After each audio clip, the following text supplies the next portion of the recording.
Ok, takže čau lidi.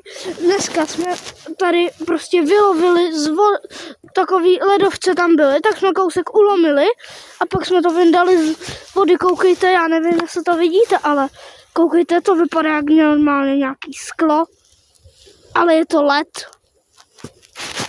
V příštím díle, jestli chcete, tak vám to mrsknem o zem. Jestli chcete, tak tady musí být ale 65 odběratelů. Protože já to jen tak jako ničit nebudu, hele. Prostě kámo, dva asi metrový kusy. Musíme utíkat asi 10 metrů odtud. Asi od tamtuť, nějak potom. Až tam dozadu. Úplně dozadu, aby jsme to vůbec vylovili. Tam byl vodopádek, malej takovej a ono to narazilo do zdi. Takže jsme tam ponořili ruce a vytáhli jsme to. Normálně, tenhle ten kus byl dlouhý, asi 2 metry, ale on se tam rozlomil o klacek. Jo, takže GG, no. A no, pokud byste to chtěli rozmrsknout, tak musíme dosáhnout 65 odběratelů a